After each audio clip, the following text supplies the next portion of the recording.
and we just discovered it like right before RDA. They had it all mess. We got it scootered in. It's not permanent, we promise.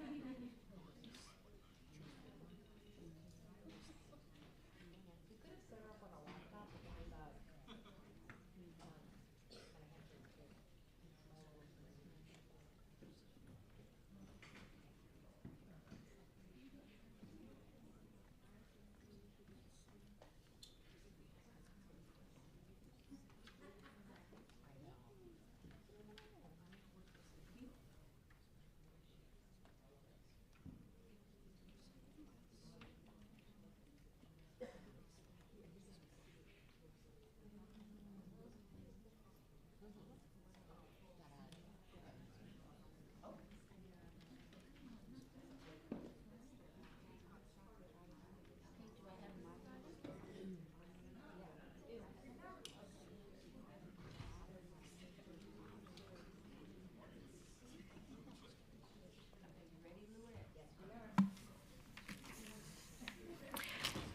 The May 6th meeting of the City Council is called to order.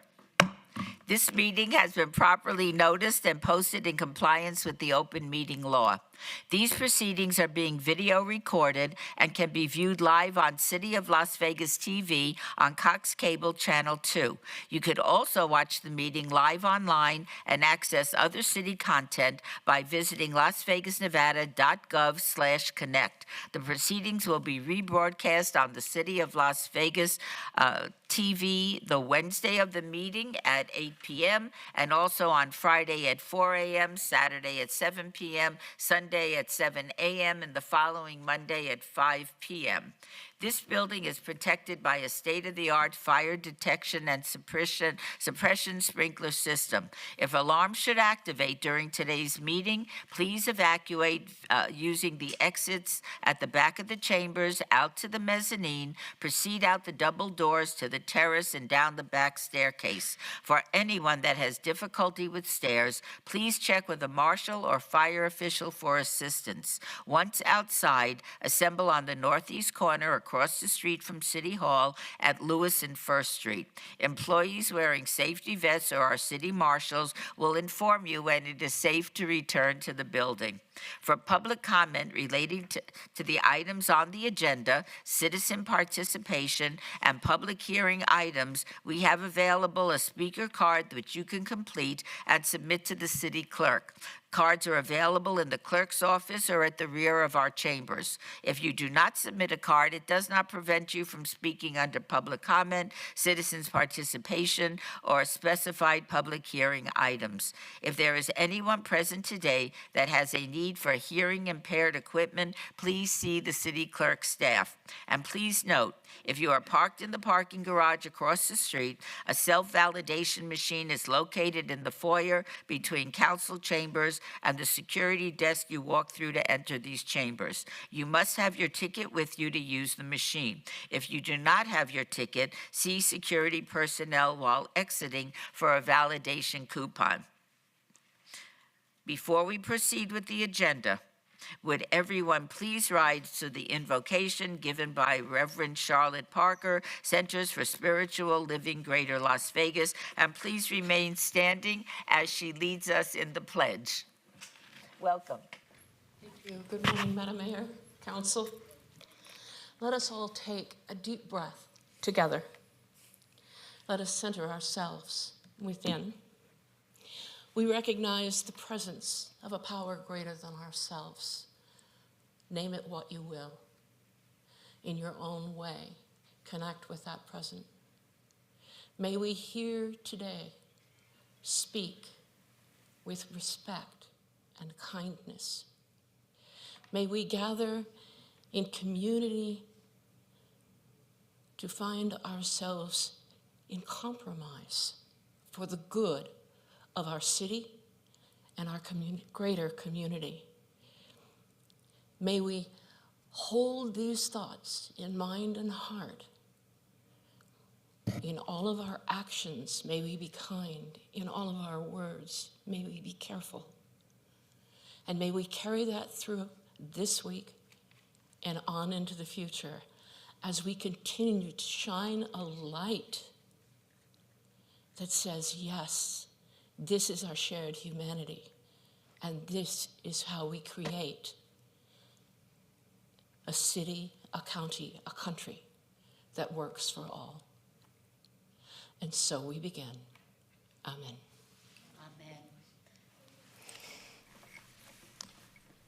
I pledge allegiance to the flag of the United States of America and to the republic for which it stands, one nation, Under God, indivisible, with liberty and justice for all. Thank you so much for joining us. Thank you.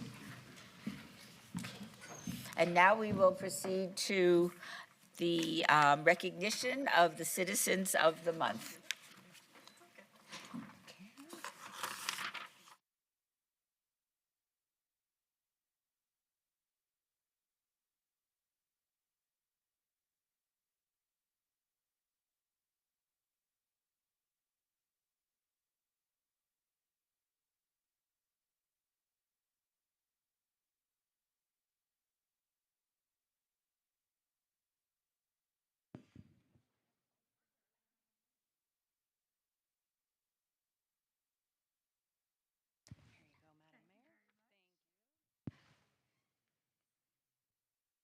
Welcome, everybody. We're so happy to have you in our City Council chambers this morning. We are now going to do our Citizen of the Month. This is the ceremonial portion of our council agenda. And today, Councilwoman Bruni has the honor of recognizing our Citizens of the Month. Councilwoman? Thank you, Mayor. Good morning, everyone.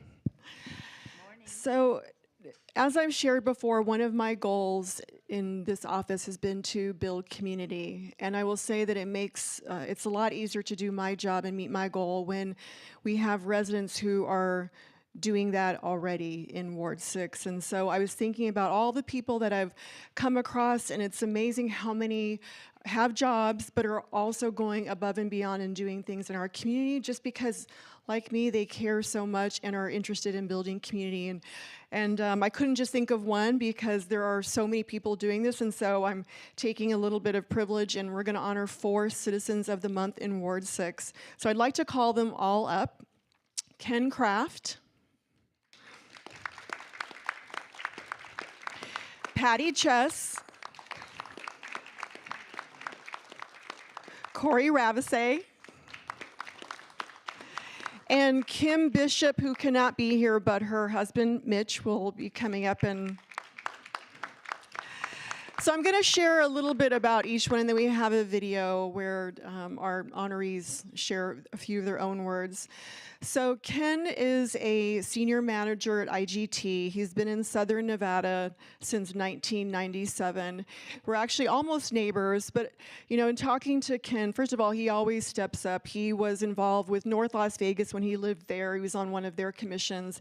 I most recently appointed him to the Traffic and Parking Commission that we have, and without hesitation, he was willing to roll up his sleeves and say yes, in addition to all of his job responsibilities. But more importantly, the more we chatted, he does so much in our community. He and his wife, Amy, have been holding an annual Latke Fest, 19 years, and truly, they open it up to everyone. Hundreds of people from different political stripes, walks of life come. He holds whiskey tastings for his neighbors. He's really involved with Wyeth, trying to do crafts and movie nights. And so again, no one's asking him to, but he's truly trying to build community, and we are so grateful for that. So thank you, Ken. Now, Patty Chess needs no introduction for many of you. You've probably seen her here. She is probably the most fierce, enthusiastic advocate for pickleball. So she is a pickleball ambassador and actually runs a nonprofit to promote pickleball. And again, she comes to my monthly coffees and is promoting pickleball every time she gets. And most recently, we put together a couple of pickleball tournaments. And without hesitation, we pulled her in for free, just volunteering her time to help us make those pickleball tournaments successful. And like many of you know, pickleball really is that sport that tends to bring the community together. So thank you for your work on that. Next, we have Corey, who, after teaching middle school history, which is quite a feat, for 9 years, became a realtor and is building lives and improving lives through home ownership. She is also the president of the Divich Elementary School PTO. I met Corey probably 2 years ago, and again, she would come to, first of all, she would always come to the city council meetings here, and just as an engaged resident, want to learn what is going on. But then she started coming to my monthly coffee meetings, and I learned that she too is using our neighborhood services, games and program offerings, and holding community fairs in her own community. Again, no one's asking her to. She just really believes in building community one neighborhood at a time. So thank you for doing that, Corey. Finally, we have Kim Bishop, who is a teacher at Divich Elementary. She's got a pre-K classroom. She's been a special ed teacher for 30 years. And Kim makes us, she has more energy than an Energizer bunny. She really is almost the informal mayor, sorry, mayor, in Ward 6, because when she asks people to do things, people respond because she is a leader and just has so much energy and has the intent of building community and serving her community. She's an amazing teacher. She actually spent, yesterday afternoon, one of her special ed students is medically fragile and can't come to the school, and so she goes to the student's classroom after the school hours and teaches that student. So she gives his community with all of her heart. I'm sorry she can't be here, but please let her know we're so grateful for her community engagement. And so with that, I'd like to just show a quick video that we have.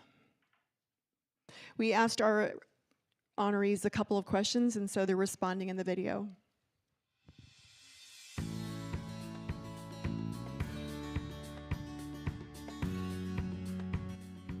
The best way we can build community is by serving together.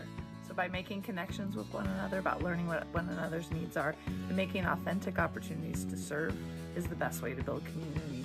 And I think it's amazing that the City Council reaches out to those individuals in our community that try to make a difference in the lives of others.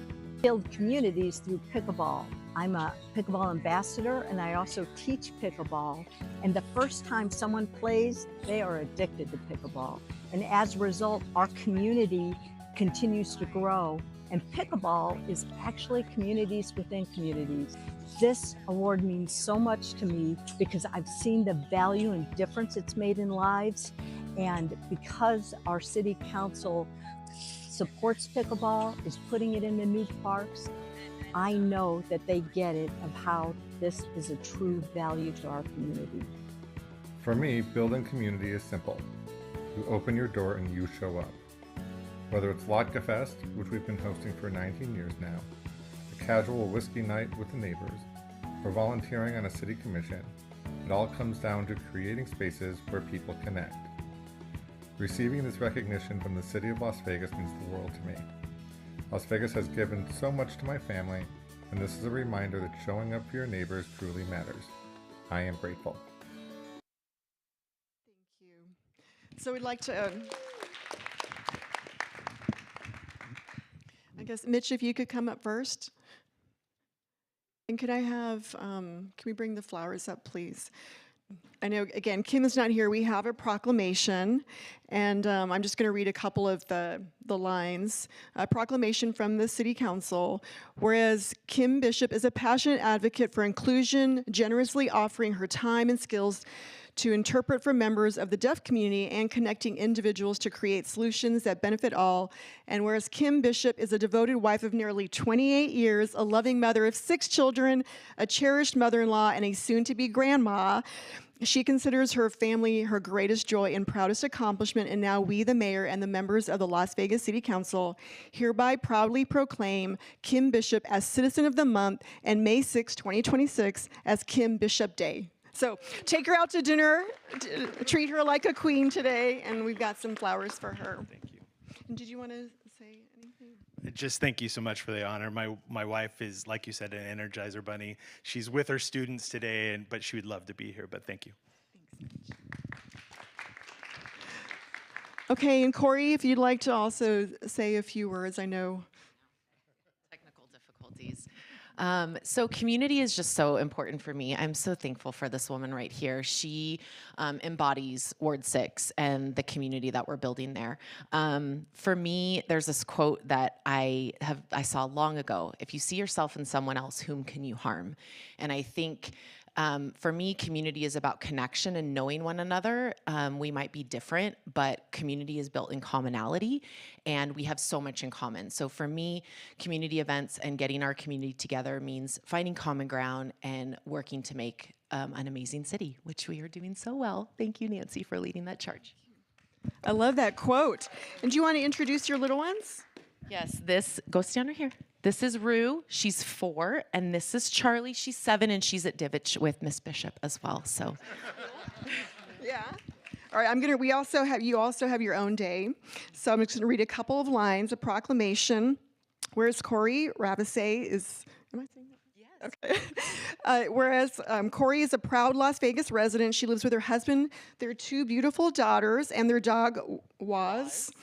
And continues to enrich the fabric of the city through her dedication and service. And now, therefore, we, the mayor and the members of the Las Vegas City Council, hereby proudly proclaim Corey Ravasay as Citizen of the Month and May 6, 2026 as Corey Ravasay Day. So hopefully your husband will take you out and celebrate you too. this is better than my birthday.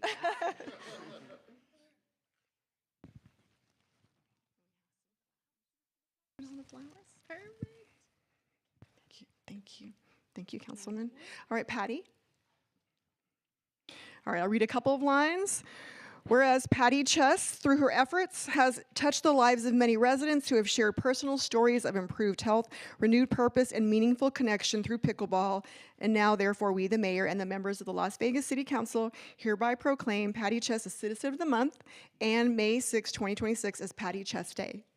Thank you. Go celebrate on the pickleball courts. Do you want to say a couple of words? I promise really quick. I told her the video said it all, but I did want to say a networking story that happened this week. I got a phone call from someone I didn't know. She told me she's 80 years old and heard I work for a cat shelter. I volunteer at Poppy. And I go, how'd you find out? Through pickleball. Her son plays pickleball, gave her my name. And what was really special, she kind of was sharing herself that she was really lonely and depressed, only liked animals, not people.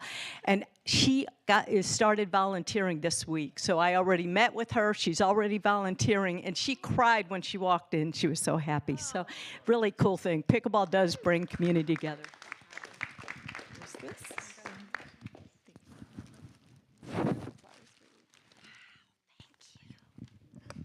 All right, last but not least, Ken. Okay. Whereas since 2025,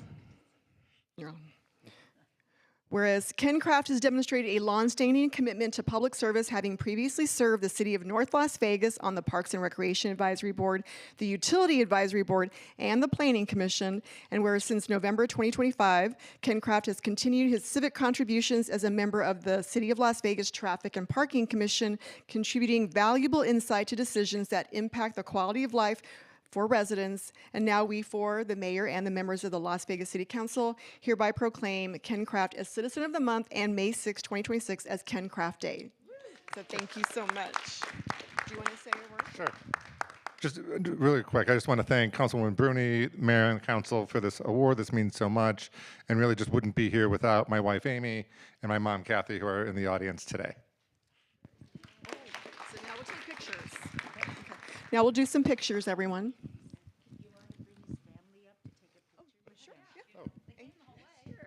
Councilwoman, do you want to?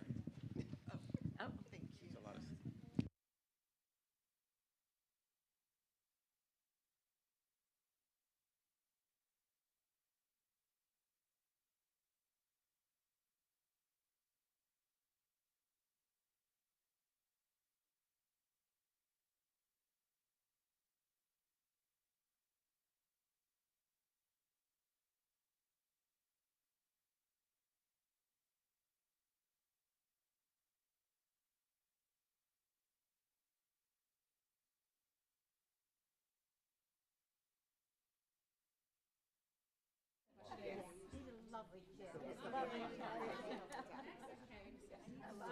you.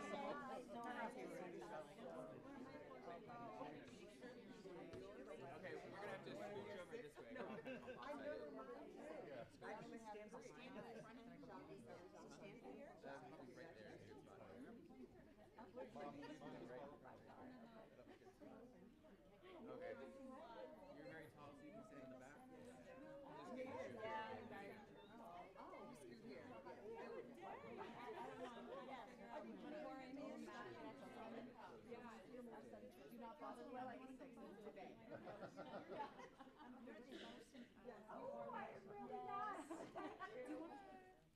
sure. Let me see if I can get you in line. Let's see. You who? Yeah, they can't see you. Which way? Maybe everyone move slightly this way. Oh, everyone? And All of us? no, No. you guys stay there. And then you guys kind of fall in line here. Yeah, like that.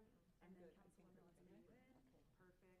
Oh, we lost the flower. Good catch. Okay, yeah, this looks good. Alrighty, everyone. We'll go in 3, 2, and 1. We're gonna take a few more. We'll go in 3, 2, and 1. And one more. We'll go in 3, 2, and 1. Alright, and then let me just get a photo of this Citizens of the Month with the Councilwoman, and then just the Citizens of the Month by themselves. Okay, Councilwoman.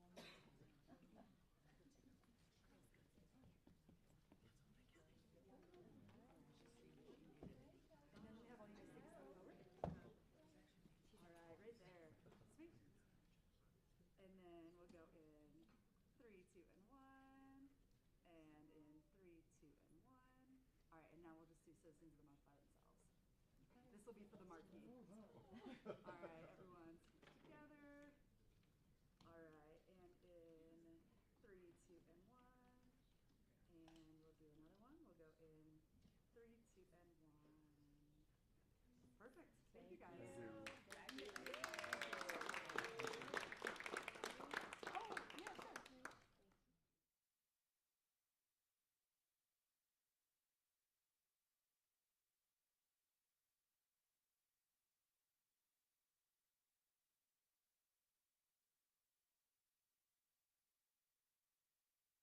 At 9:30.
I will now reconvene the City Council meeting. Agenda item number 6. Public comment during this portion of the agenda must be limited to matters on the agenda for action. The amount of time any single speaker is allowed will be limited to 2 minutes. All comments made will be cross-referenced to those specific items. If anyone submitted a speaker card or who wishes to speak under this portion of the agenda, please come to the podium and state your name for the record. This is your opportunity to address the council, but the council is not able to respond or engage in dialogue. You may also address the council at the end of the meeting during citizens' participation regarding matters within the jurisdiction of the City Council. Although you are not prohibited from speaking during both public comment periods, we kindly ask that your comments are not repetitive. We will set the time at 2 minutes. Does anyone wish to come forward? Would you please state your name? Hello, my name is Shoshana. I'm a resident. I'm here once again to urge the council to support the separation of religion from government by eliminating praying from our city council meetings. There are thousands of tax-free churches in the Vegas area for people to go to. All the worship you want to do can be done there. But you continue to endorse and encourage your religion at these public meetings unless it's a religion you don't like. Unless it's a religion you don't like. The Satanic Temple made requests to give the prayer, and your staff, Luann Holmes, I guess that's who this clerk is, said no, there's no dates available. There were plenty of dates available for the Satanic Temple, which is a religion, to give their invocation, but you don't like them, so they can't come. A clear violation of the United States Constitution. When you let one religion in, you have to let them all in, including the Satanic Temple. And speaking of Satan, your God created Satan, the concept of evil. Having read this Bible, it's the most gruesome book I've ever read. Your God is the most gruesome person ever. I've read this book. How do we know how gruesome your God is? Well, there's mass murder. There's killing of firstborn kids. There's mass drowning. There's torture, human trafficking, slavery, mauling of 42 children, boiling and eating kids, throwing babies against rocks, raping females, incest, cutting off a woman's hand, cutting up a raped woman's body into 12 pieces, killing men for their skin on their penis, and of course the virgin girls that you can rape in the Bible. Again, we the people support the separation of church and state, so please stop hosting your religious services at our government meetings. 70% of cities and counties in Nevada don't pray at public meetings, and it's time that we did the same. Thank you. Thank you so much. Would you please state your name for the record? Hi, my name is Alexander Benoob, spelled B as in boy, A, N as in Nancy, O-U-B. I'm here today to speak about items 26 and 27 in this matter. And I am not asking you to vote no. I am asking you to take a second look and provide some recognition into what is actually being funded and put guardrails on it for your own oversight before funding any of it. This bill is about infrastructure that provides money for traffic signals, pedestrian flashers, crosswalks, signage, etc. And that includes infrastructure that can be used to later power surveillance technologies and AI-powered surveillance technologies such as Flock. We already have 200 Flock cameras in the city of Las Vegas, or over 200, and that has bypassed any kind of civilian oversight or oversight from this body, because once the infrastructure has been built, there was private donations which enabled this. This has led to numerous Fourth Amendment violations and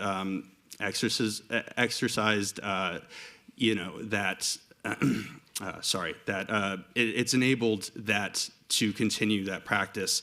I have some examples in a minute, but what I would really like to stress is that if the taxpayer is providing the infrastructure and paying for it, and council in the city of Las Vegas has no oversight power once it's privately funded, that is, as the ACLU puts it, a subversion of the democratic process. And so, a couple of examples here. In Georgia, just last week, public records obtained say that a resident named Jason Hunyer was showing Flock Safety, that Flock Safety employees access live camera feeds of a children's gymnastics room, with no warrants. Here in Carson City, sheriff's deputy used flock to search vehicles of protesters in our state. Thank you so much. Sorry, just You can continue if you want later in the meeting. thank you for your time. You're welcome. Yes, will you come forward and state your name for the record? Michael Ganson. I'd like to briefly comment about the John S. Park Historic District and the neighborhood board meetings. Just recently, we had someone from your development agency and a whole bunch of people showed up and talked about an arts project, about a housing project there that the city was putting out for bid, and not a word, nothing from the people. And also at the meeting, we talked about having meetings, having an election in a future meeting, which we haven't had. So we've had a total lack of community involvement by the city and its representatives in the neighborhood board with the historic designation. You know, it's filled with broken down cars and the amount of traffic due to the, amount of traffic that's going through the neighborhood through the storm drain. I mean, how much rain have we had since we started this storm drain project? Downtown is a mess. And then, well, I mean, I guess you don't drive that way. But the idea would be is to, what drives the community is how they built the community, and that has to do with 24/7 construction of the hotel projects, but the city does not embrace that. They work bankers' hours, and the project it's just terrible down there. And the rewards, I mean, I guess everybody forgets we live in a desert. So, and I don't want to harp on the Colorado River project, but I'll save that for a later date. Thank you very much. Thank you very much. No Thanks for elections coming. is what the problem is. Thank you very Thank you. much.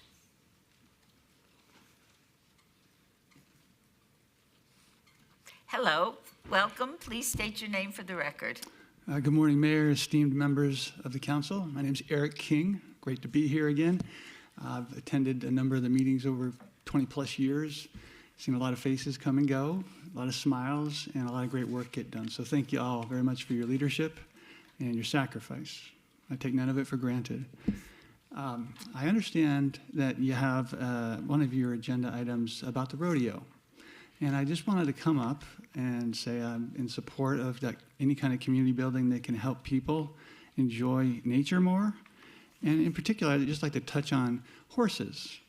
In my 30,000 plus hours of volunteer work that I've done, the vast majority of which in this county, over 20 plus years, I found that there's a lot of challenges with veterans, which we have an enormous amount of here, and for whom I've been working and serving and helping 10,000 plus hours of those volunteer times.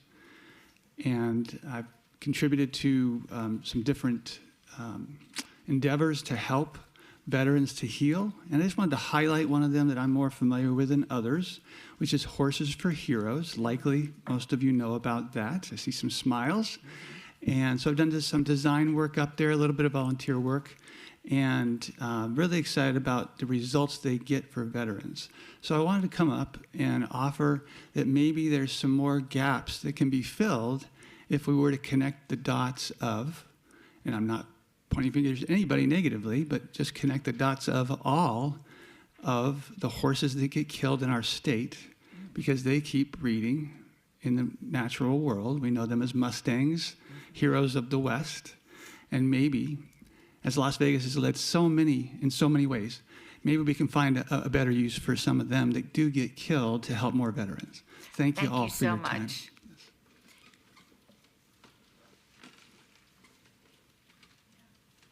I thought you was Karen. Oh my God. Welcome, and would you state your name for the record? Yes, my name is Karen Newcomer.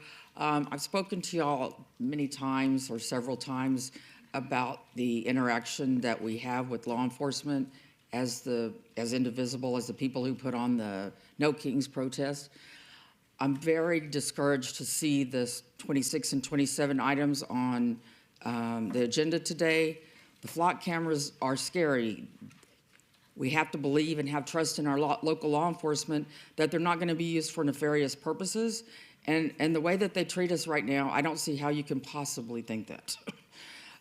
So it's scary to think that now they're going to know where we are every minute of every day, people who are breaking no laws or rules. I understand the uses, and it would be wonderful if we could trust our law enforcement locally to use them for fighting crime. But that doesn't seem to be their highest priority this day. Thank you very much. Thank you very much. Is there anyone that would like to address the City Council? Seeing no one else, we will move to item number 7. Agenda item number 7 for possible action, any items from the 9:30 a.m. session that the council, staff, and/or the applicant wish to be stricken, tabled, withdrawn, or held in abeyance to a future meeting may be brought forward and acted upon at this time. Mayor Pro Tem. Okay. Thank you so much. Is there a need, City Attorney, to vote on this if there's no action item? Okay, then we'll move to agenda item number 8 for possible action to approve the final minutes by reference of the April 1, 2026 regular City Council meeting. Mayor Pro Tem, may I have a motion? Move to approve the minutes. Please vote. Post. Motion carries. We will now move to the consent agenda. Agenda item 9. Items 9 through 31 are on the consent agenda, are considered to be routine, are recommended for approval by the departments, and may be enacted in one motion. Are there any other items the council wishes to bring forward? Mayor Pro Tem, may I have a motion for the consent agenda for items 9 through 31? Move to approve items 9 through 31. Please vote. Post. Motion carries.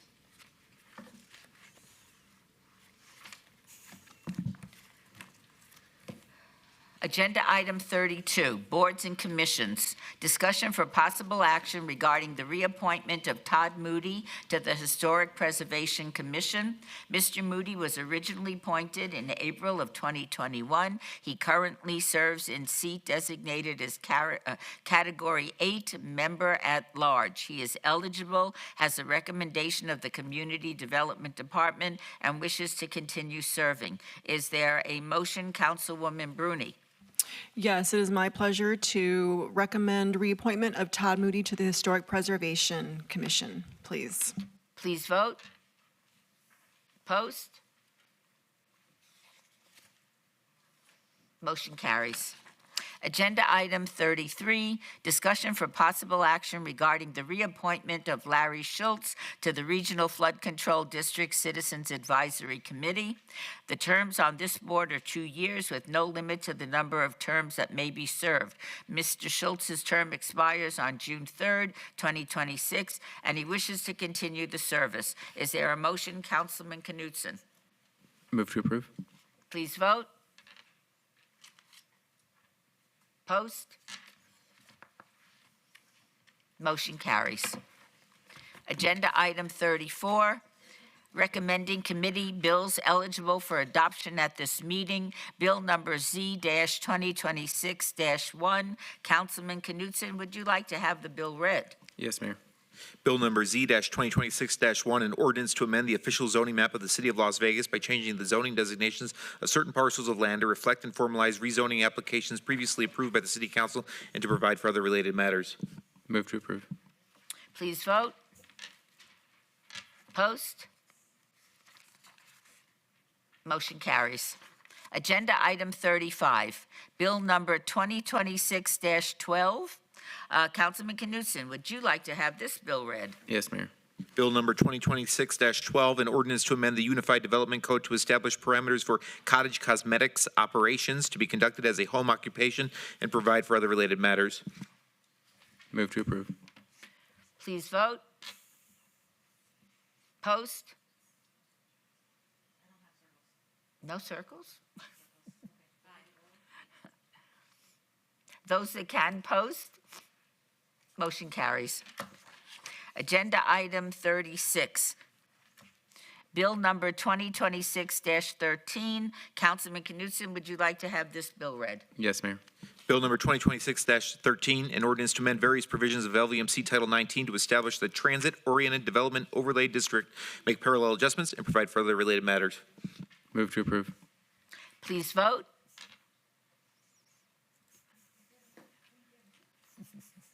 Post. Motion carries. Agenda item 37, recommending committee, bills eligible for adoption at a later meeting. Items 37 through 40, bills 2026, 14, 15, 16, and 17 will be heard at a later meeting.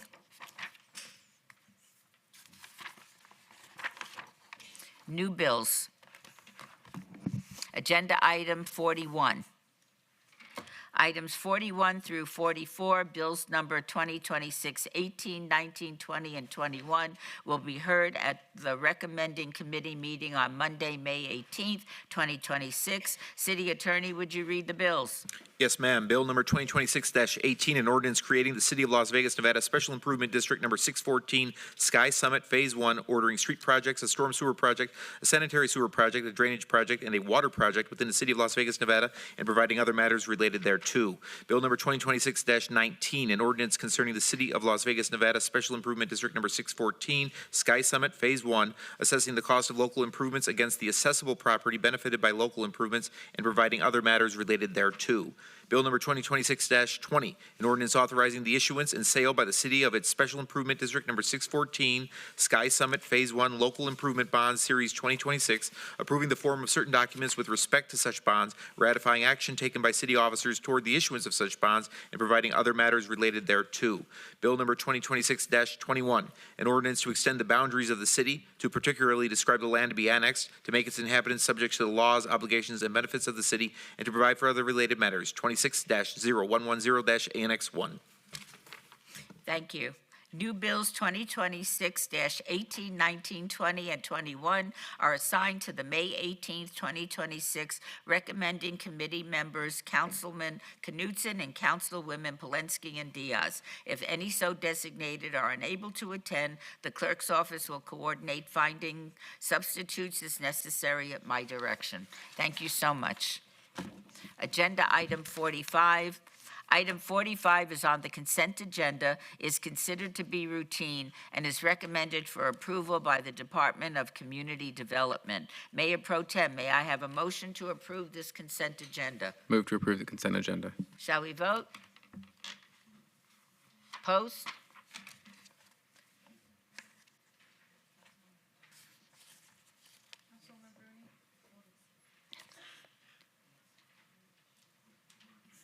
Motion carries. Agenda item 46, 26-0156 on the following land use entitlement project requests on 5.33 acres on the south side of Smoke Ranch Road, approximately 175 feet east of Decatur Boulevard, C1 Limited Commercial Zone. 46A, 26-0156-EOT1, to allow a 17-foot residential adjacency setback where 72 feet is the minimum required, and to allow a 76-foot residential adjacency setback where 155 feet is the minimum required.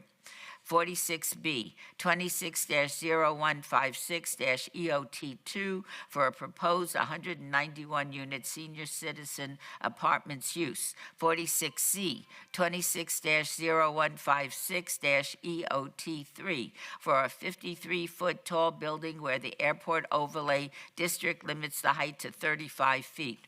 46D, 26-0156-EOT4 for a proposed 191-unit senior citizens apartments development with waivers to allow a 0-foot landscape buffer on the north and west property lines where 15 feet is the minimum required, and a 0-foot landscape buffer along a portion of the east property line where 8 feet is the minimum required. Also to allow a 0-foot landscape buffer along a portion of the north and west property line where 8 feet is required adjacent to the convenience store.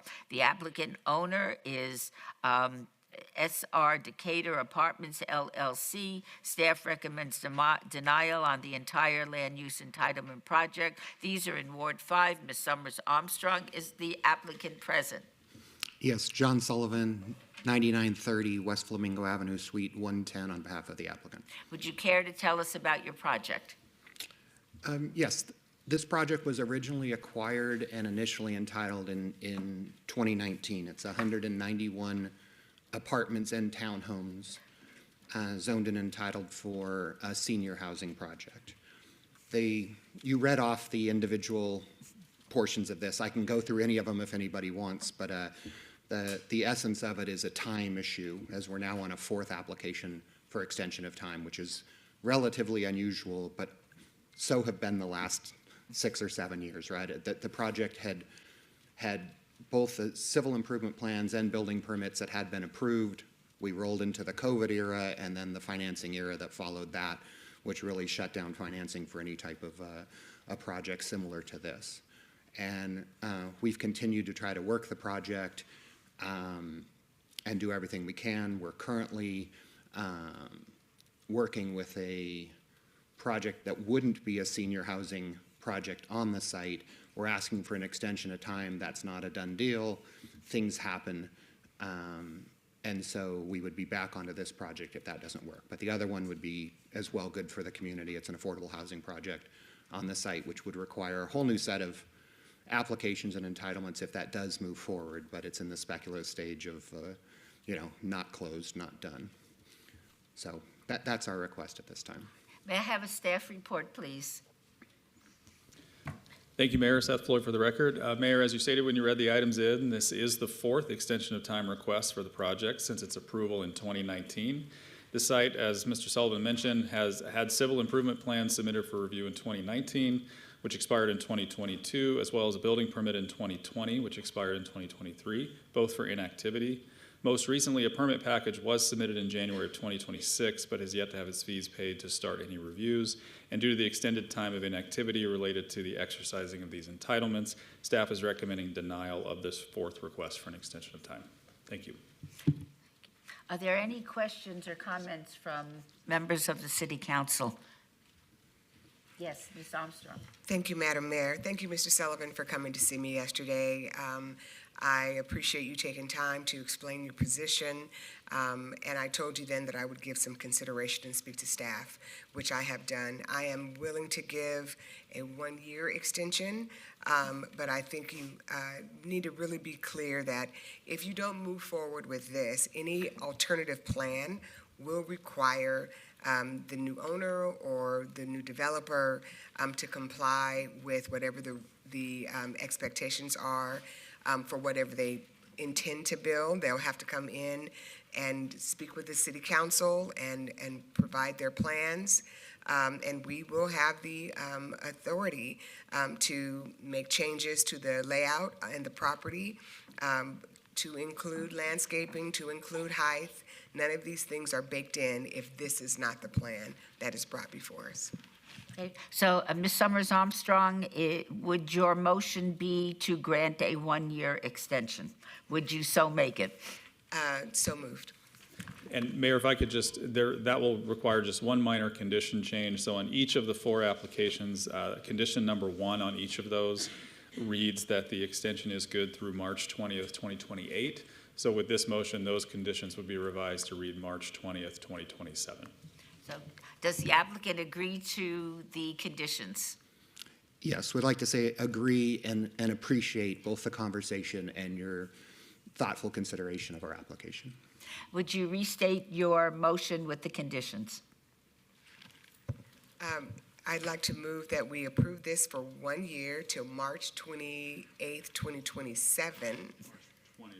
March 20th, 2027. All right, thank you so much. Shall we vote?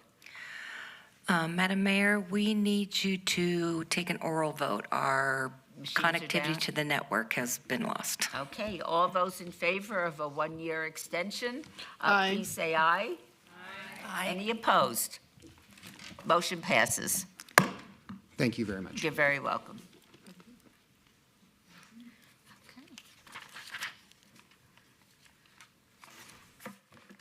Agenda item 47, reports and presentations. Report by Kelvin Watson, Executive Director, Las Vegas Clark County Library District, regarding an update on current and upcoming initiatives as part of National Library Week. This impacts all wards. Dr. Malich. Yes, good morning, Madam Mayor, City Council members, Dr. Tammy Malich, Director of Youth Development and Social Initiatives. For the record, it is my pleasure to share Mr. Watson, our partner and friend, and allow him to share all of the highlights. I did provide a printed copy for all of you, as well as it will be up on the screen. And with that, I'll turn it over to Kelvin Watson. And welcome, Mr. Watson. It's so nice to see you. Nice to see you as well, Mayor. Good morning, Mayor Berkeley, City Council members, staff, distinguished guests, and community members. My name is Kelvin Watson. I am the Executive Director of the Las Vegas Clark County Library District, and it is my honor to join you today in recognition of National Library Week. This annual event salutes the important role that libraries play in our communities. This year, National Library Week was actually celebrated from April 19th to the 25th, and I greatly appreciate the opportunity to join you today to share some of our exciting events and promotional partnerships we've worked on over the past year. We began the fiscal year with encouraging gains over the prior year. Results, I firmly believe, reflect the dedication, creativity, and hard work of our staff that they pour into programming and resources that we provide to our community. Year over year, we served 23% more customers. Our program attendance increased by more than 56%, and website visits surged an impressive 72%. Based on the momentum we've built and the work that continues to happen every day, I fully expect these numbers to continue to keep rising. We opened our spectacular new West Las Vegas Library, which was a dream that was years in the making, and the branch opened to a warm welcome by the community in December of last year. We had about 1,300 community members, residents, and others to join us. And I want to thank you, Mayor Berkeley and Councilwoman Summers Armstrong, for participating in our grand opening. This new library offers a wide array of impressive facilities and features and highlights that include an art gallery, an event center with state-of-the-art sound, lighting, and video systems, a podcast room, a K-12 homework help center, adult learning program room, a business incubator area, creation labs. We have a dedicated teen and tween zone, just to name a few things. And we are also recently established a partnership with Klein Veterans Fund, which will be on site 2 days a week to provide veterans with free one-on-one assistance with applications, resource navigation, and other support resources such as housing assistance and utility assistance. And I also want to take this opportunity to mention that we are also working to identify probably our story time room to be in recognition of Dr. Miss Ruby Duncan. So I wanted to share that as well. To help educate the public about the new West Las Vegas Library, the district and the city of Las Vegas, we launched a social media campaign. Our teams partnered and coordinated awareness strategy for the community. And together we produced the highest performing social media post in the library district's history, delivering record engagement across both TikTok and Instagram. So what's up next? Well, there's lots of things that are up next, but what I'll mention is the Good Springs Library location. In anticipation of future growth in Good Springs and some of the surrounding areas, we needed a much larger library.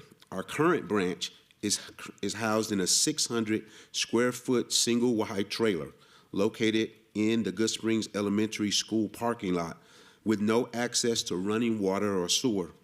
We are exploring a variety of promising possibilities to accommodate maker spaces, separate sections for adults and kids, as well as having bathrooms, a staff office, and an expanded parking lot and ADA parking.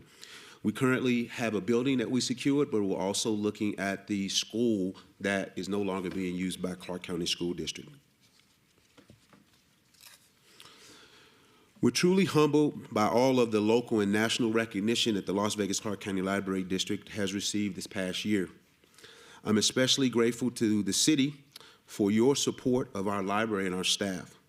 Their dedication and excellence are what certainly has contributed to one of our recognitions, and it was a recognition that I received, actually, the 2026 Librarian of the Year.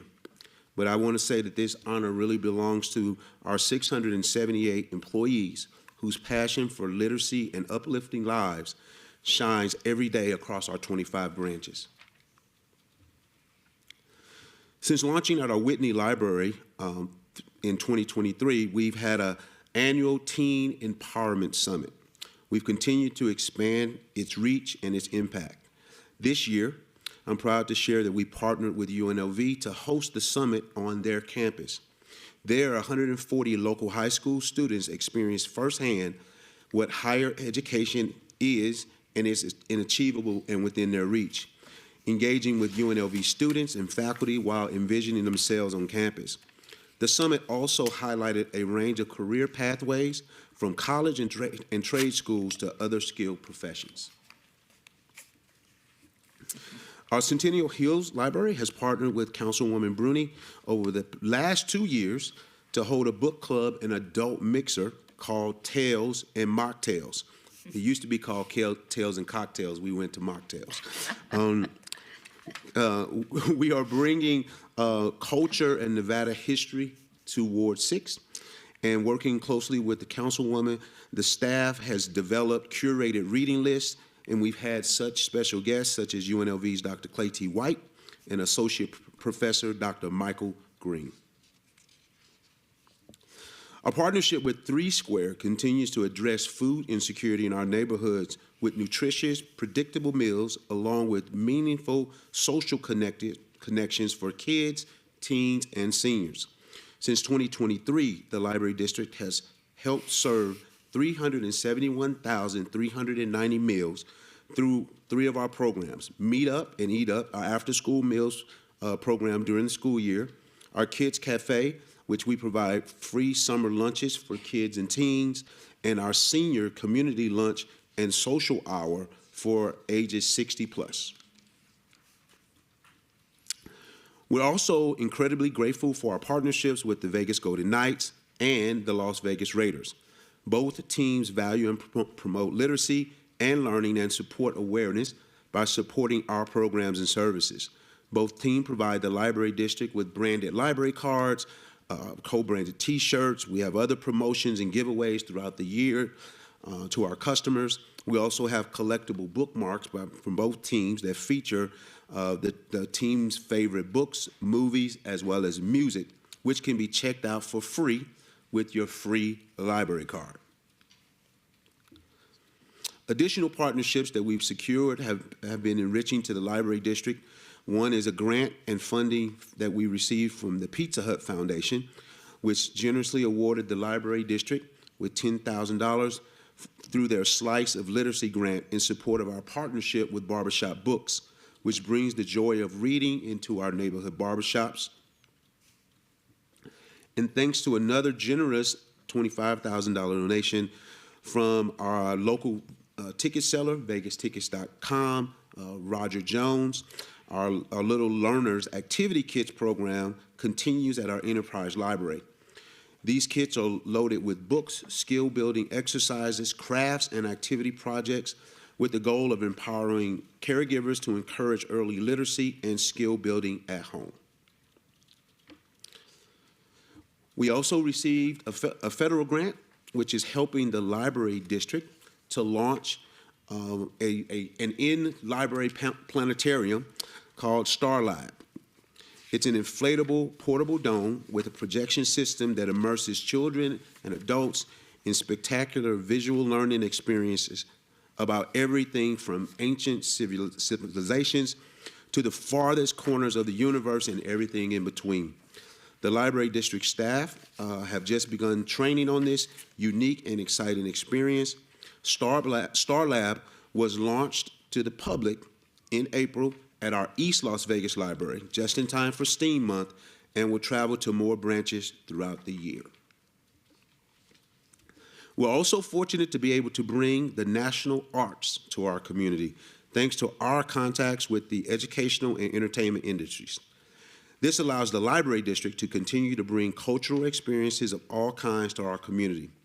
3 recent examples that opened to packed houses included Pepperland, a 50th anniversary tribute to the Beatles, Sgt. Pepper's album, Disenchanted, a comedy satire for adults that flips the script on traditional storybook princesses, and Bach to Beyonce, a musical journey across genres from classical music to contemporary pop. Summer Challenge is the library district's largest literacy program of the year, and we are working to launch it on May 15th. The program promotes literacy and joy, and the joy of reading for all ages, from babies and kids to teens and adults. All ages receive fun rewards just for reading or just for being read to. Our goal is to always draw in new library card customers and cardholders, which we do during Summer Challenge with a unique direct mail campaign that we started a couple years ago. Using U.S. Census lists, we're able to target lower income families in zip codes across the valley. It's a cost-effective way of reaching families who need us most. Early registration for Summer Challenge began May 1st, and programs run May 15th through July 15th. Thank you, as always, for inviting me to share our accomplishments. I look forward to coming every year, and I would be happy now to answer any questions. Thank you so much. Are there any questions and comments from members? Yes. Mayor Pro Tem. Thank you, Mayor, and Mr. Watson. Thanks very much for the presentation. It's always fun to see you everywhere, because you are everywhere. My question, and I prompted it earlier, is I am in your libraries at least once or twice a week and have been so for the last year with my kids. And I just noticed that probably 90% of the people in the room of a library tend to be unhoused. And I'm just curious how the library sees themselves within the social safety net and what that looks like. It's not so much a question, just a statement, and to see how you can respond to it. Well, thank you, Councilman. We continue to support our unhoused community as the libraries for everyone. And we make that known, we make it seen in the resources and the programs and services that we share. We also do events specifically focused on unhoused, such as offering showers. We offer, of course, the food insecurity support.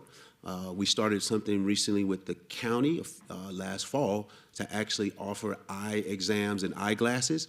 And in the next couple of months, we'll be launching a new project where we will be offering dental exams and dental services. And we're working with the UNLV Dental School to offer that program. So those are just a few, but we continue to serve the entire community. I know all of you know me, and you know how I think and what I care about, and that's everyone, regardless of where you're from, your income level, that the library is going to be here to serve you.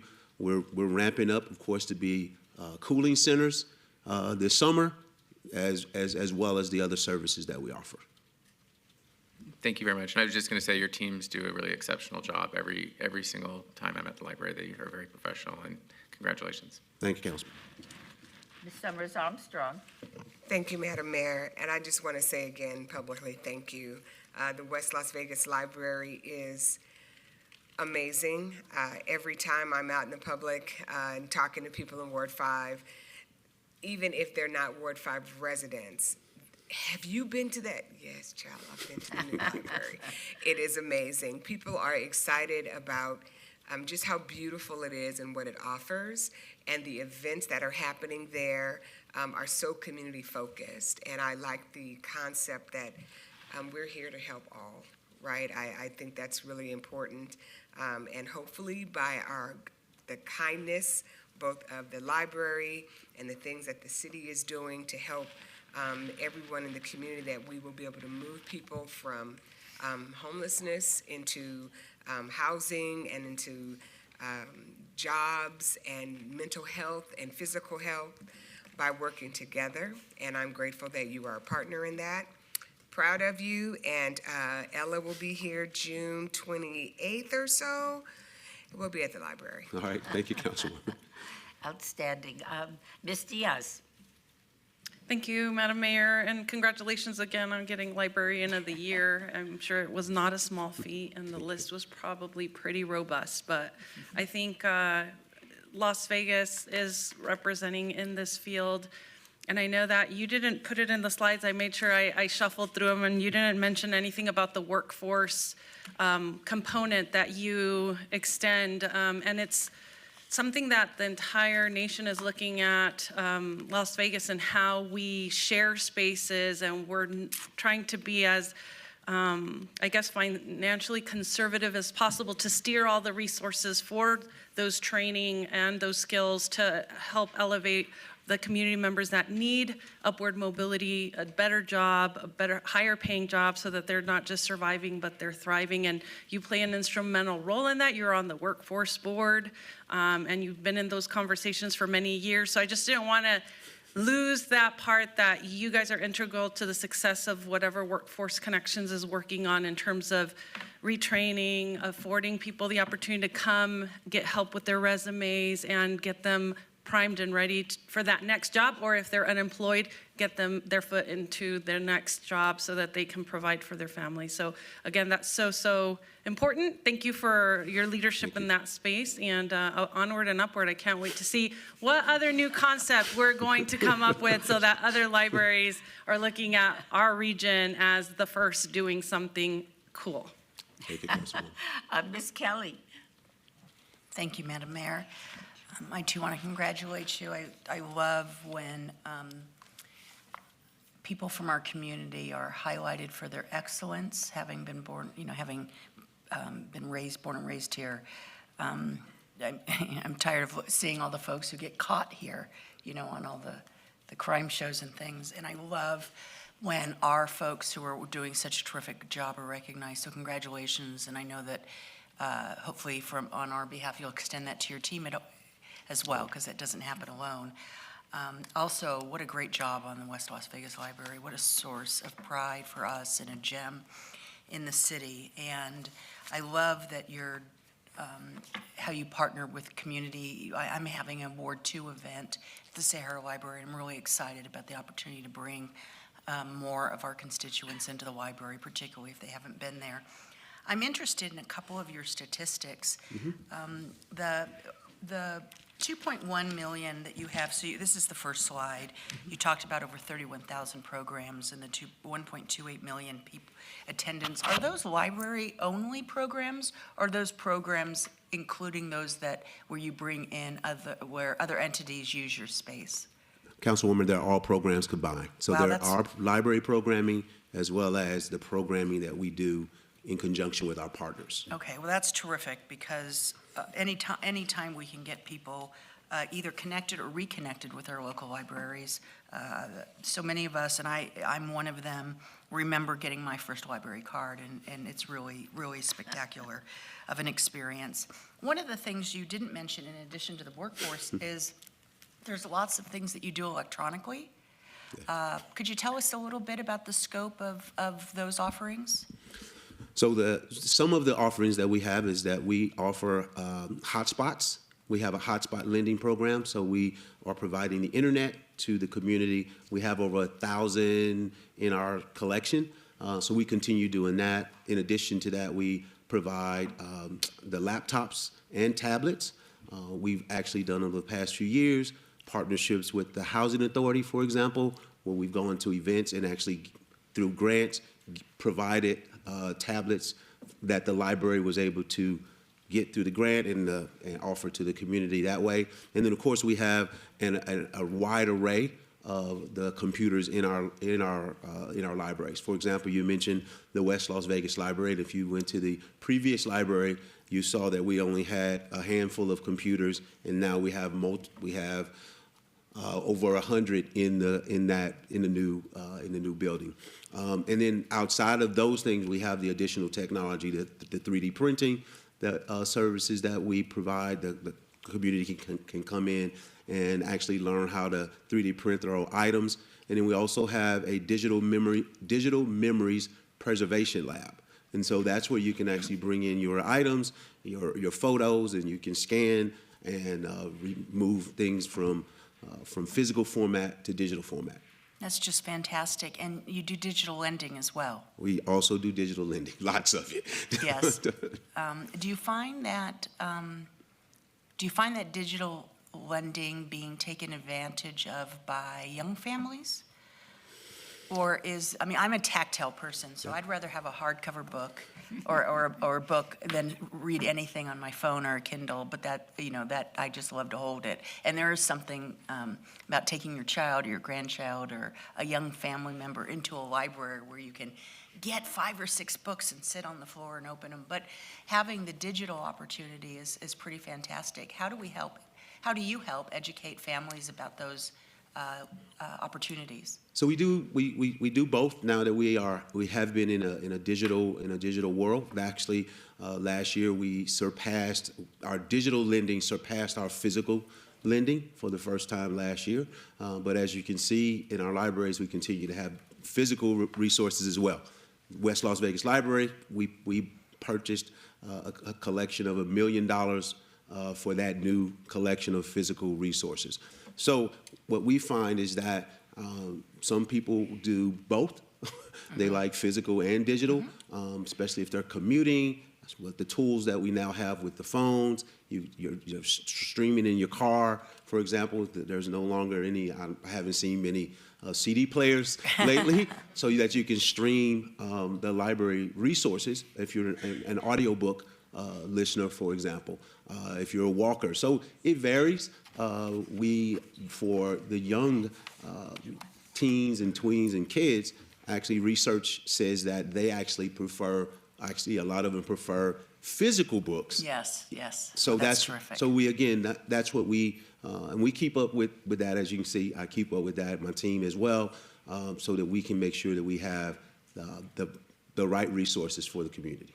Well, Mr. Watson, thank you so much for all you do. Literacy is so important to the health of our community, and I appreciate the work of you and your team. Thank you. You're welcome. Ms. Rooney. Thank you, Mayor. I too, Mr. Watson, want to thank you for your leadership.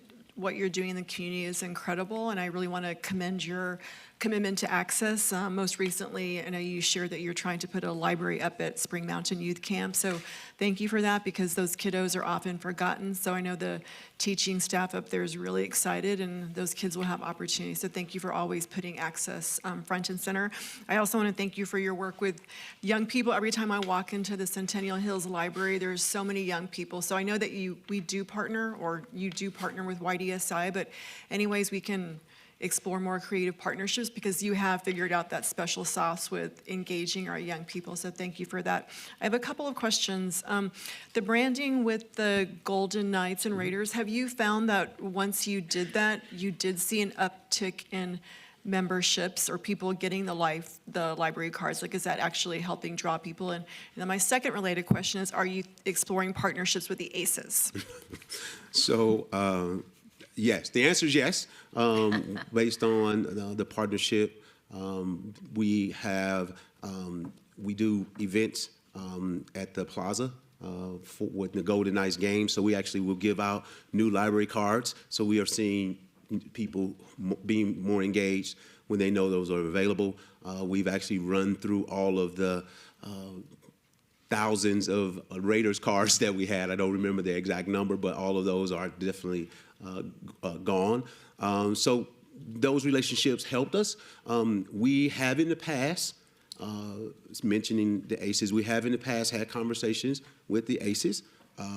When we approach our partners, like the Raiders and the Golden Knights, they are currently actually funding those programs. So we actually work with them, and they will fund. So we're certainly always open to continuing those conversations with the ACEs. We just haven't been able to finalize a deal yet.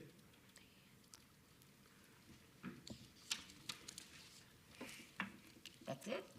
All right. Thank you so much. Kelvin, just let me add to the praise that has been heaped upon you today. That Librarian of the Year award was very justly given to you. I'm just delighted by the blossoming of our entire library district. Not only are you doing a beautiful job, but each of our libraries is not only useful, is not only necessary for the community, but they're beautiful as well. And as we know, if children and our fellow citizens have a warm and inviting place to learn and to interact and to socialize, they do so much better. So thank you for everything you do. We greatly appreciate it, and we'll look forward to hearing your update a year from now, though I'm sure all of us will be seeing you around town quite often during this year. And with that, this is a report only, and no action is required, so we will move to our next agenda item. Thank you so much, Kelvin. Agenda item 48, set date on appeals filed or required public hearings. I would instruct the city clerk to set the public hearing dates and appeals from the City Planning Commission meetings and dangerous buildings or nuisance litter abatements. Will do. Thank you. All right. Agenda item 49, citizens' participation. Public comment during this portion of the agenda must be limited to matters within the jurisdiction of the City Council. No subject may be acted upon by the City Council unless that subject is on the agenda and is scheduled for action. If you wish to be heard, come to the podium, give your name for the record. The amount of discussion on any single subject will be limited to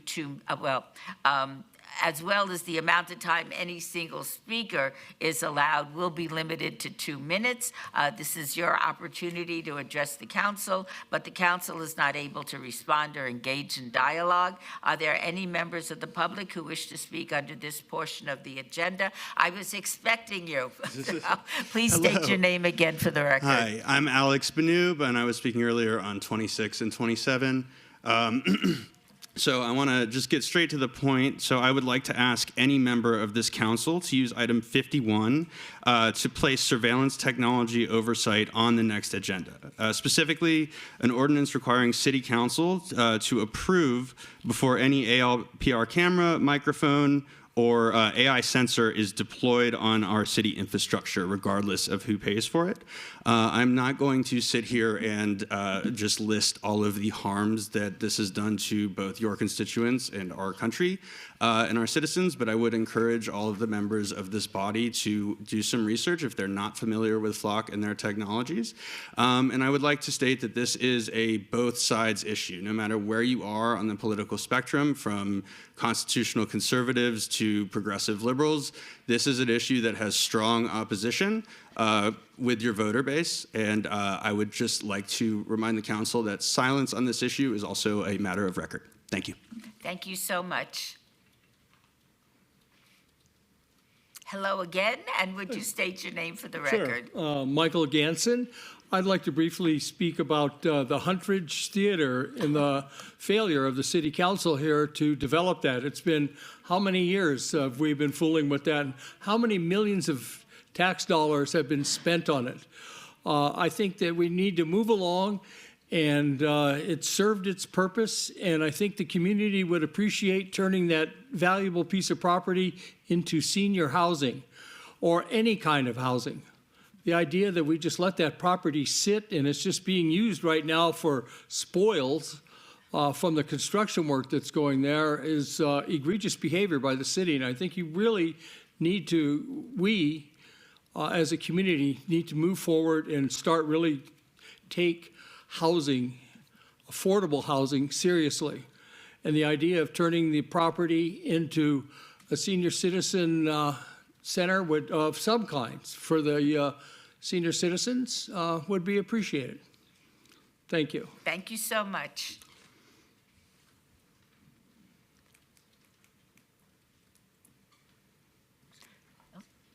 Would you please come forward and state your name for the record? Hi, my name is Sarah Levitt, Leavitt. I'm commenting on the budget today and in regards to public safety. So I was born and raised here in Las Vegas. I hold a bachelor's degree in electrical and computer engineering. Currently, I train AI as my job. Let me tell you this, AI sucks. It is notoriously unreliable and without safeguards. Specifically, Flock technology is known to misread license plates and incorrectly flag vehicles, often described by police as a mishit. Its data sets are incredibly error-prone. This has resulted in dozens of cases across the country of people who hadn't committed crimes being stopped at gunpoint, sent to jail, and even mauled by a police dog. We just can't trust Flock's AI to get it right when it matters most. There's another reason many cities across the country are ditching Flock. It's a big-time liability. There's lawsuits all over the country, mostly over data sharing. They don't have a robust set of standards for who can access what data and why. No warrants are required. There's no mechanism in their software to enforce any rules. As a result, officers using Flock to stalk and harass their partners, a Texas sheriff searching for a woman who had an abortion in states where abortion is protected by law, officers using discriminatory or biased search criteria, and even Flock employees watching children's gymnastics and swimming classes, supposedly for the purpose of a sales pitch. The bottom line is Flock technology can't be trusted, too unreliable, too risky, too easy to abuse. It's a detriment to public safety. If we're interested in increasing public safety, we need to invest in housing for all, health care for all, and this Flock is just a bad investment for Las Vegas. It's a detriment to public safety. Thank you. Thank you so much. Welcome, and please state your name for the record. Hi, good morning. My name is Kimmy Johnston Linsday. In regards to Flock security, the safety, we do need safeguards and policies and more accountability. I do believe that information should be not so much policed, but I do understand that the policies we have with our police department and using the security has led to a decrease in crime across the nation because public roadways are not, you don't expect a level of privacy when you're using the public fairways. And license plates, we can stop when children are kidnapped, so our Amber Alert's more effective. When crimes happen on the side of the street, our security cameras, they catch that, and we're able to bring people to justice. So I don't know if you guys watch like the crime shows. I love CCTV, See No Evil. The amount of crimes that this surveillance system is able to solve is incredible, but because I do love privacy and our constitutional rights, our Fourth Amendment, we do need to have safeguards in place and more, transparency from the department. So in that respect, let's have more transparency. And I understand that they delete records after 30 days and they're not using GPS trackers on anybody. Here's the problem, here's where the issue is. There's a group out here, the Democratic Socialists of America. They're against Flock because they believe this is going to lead to an increase in illegal immigrants being arrested because they're being tracked.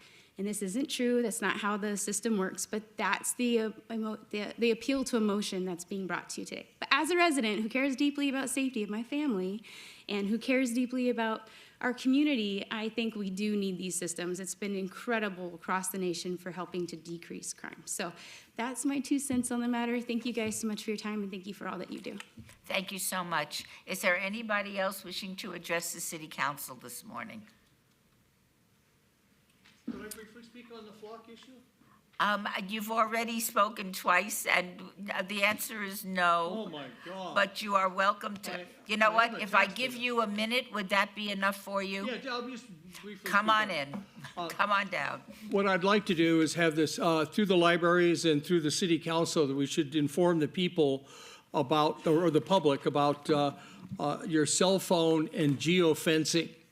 And the idea is that if you have your cell phone with you, it opens up a whole level of privacy issues that the government can enact. It's just the idea of transparency. And the same with Flock. There's nothing wrong. If you're here legally and you're not breaking the crime, or doing crime, then it should be fine. But if you're here illegally, which is a crime, to be undocumented in this country is a crime. And I'm also upset about the idea of illegal, unvetted students in our schools, and that's where the fentanyl's getting into, but that's a whole nother issue for another date. Thank you. Thank you very much. Is there anybody else wishing to address the City Council? Yes, good morning, Mayor, again. My name Would is you Eric- state your name again? Yes, my name is Eric King. I just had a further insight, being amongst all you wonderful people about, now, May is Military Appreciation Month. So I just wanted to highlight that what I mentioned earlier in my comments, that I think there's some very highly efficient and effective ways that I would love to, in some way, offer up for food for thought, maybe even a presentation at some point, that may help not only enhance the prestige of veterans in our great Nevada here, but also Las Vegas. And I'd be really excited to find who amongst your staff may be the point person for issues with veterans and their health and well-being and livelihood. So hopefully before I leave today, I'll figure out who that person is. And then I'd be really excited to follow up with y'all and see if anything makes sense that comes from me. So thank you all for all you do for the community. I really appreciate your leadership. Thank you very much. Sabra, do you want to direct Eric to the proper people to talk to in the city? All right, thank you so much. Appreciate it. We will now go to agenda item 50, council emerging issues, discussion regarding potential items for future city council agendas. This impacts all wards. Any discussion must be limited to whether or not such proposed items shall be placed on a future agenda. No discussion regarding the substance of the proposed topic shall occur. No action shall be taken. Do any members of the council have any topics that they would like to bring forward under this item? Ms. Rooney. Thank you, Mayor. I would like to, I know we had a briefing on agenda item 47. I don't recall mention of flock, so if we could maybe have a review of the specific technology that's part of number 47, please. Oh, I don't sorry. think 47. Sorry, which, sorry. They've referenced 26 or 27. Hold Yeah. on. I think it's 26 and 27, Councilwoman. But do we have to have an agenda item, or can you just request that this I be think a it's a discussion? 27, you're right, 27. Okay. So would you repeat that? Yes, I'd like to have a presentation on the types of technology that are involved on item number 27, the Intelligent Transportation System Master Plan Project. Thank you so much. Anybody else? In that case, we will move on to agenda item 51. Council member recognition. Comments made by individual city council members during this portion of the agenda will not be acted upon by the city council unless that subject is on the agenda and scheduled for action. Is there anyone that wishes to speak on agenda item 51? Ms. Rooney. Thank you. Our most recent segment of Access City Council with Ward 6 is now live. In our most recent episode, we sat down with Jennifer Blanchard, Recreation Coordinator at the Centennial Hills Active Adult Center, to talk about all the programming they offer for our active adults. Then we tried out some Qigong with AARP instructor Mitch Minnick. We have some special segments for our Ward 6 active adults on our new Access City Council episode. Our Sky Canyon Pickleball Tournament with Southern Nevada Pickleball was a smash hit. Again, thank you to Patty Chess for helping us with the tournament. Neighbors brought out their A game and showed up ready to serve. Next, I attended the Wellness and Mindset Conference hosted by Coach Rose Peterson, supported with Pink Box Donuts, bagels, and coffee. It was a full panel of inspiring women who shared tips to prioritize physical and emotional self-care among women who are very busy being professionals and moms. I love competing with our City of Las Vegas running and volleyball teams at the Corporate Challenge. I'm grateful for the camaraderie as part of the City of the Las Vegas family.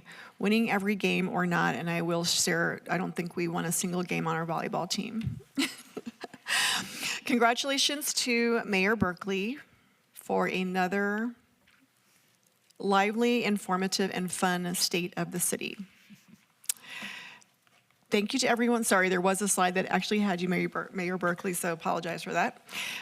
Thank you to everyone who joined us for our Town Hall Development 101 event. We loved hearing the types of projects that you wanted to see in Ward 6.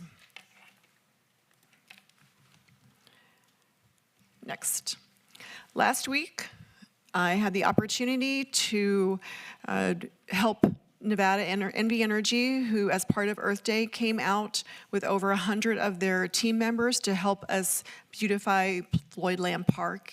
They made about 8 planter boxes and painted the fences. Thank you to NV Energy for choosing our park as part of your service project. Next. Last week, I stopped by the Centennial Hills Active Adult Center and helped serve our guests at their Timeless Tea event, a beautiful early celebration for Mother's Day.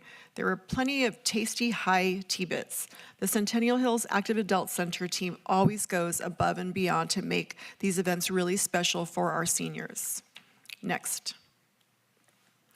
Last week, we broke ground on Igor Soldo Park. The park is named after Igor Soldo, a fallen Metro officer who lost his life while serving. This park will have a splash pad, playground for our kiddos, soccer fields, and pickleball courts.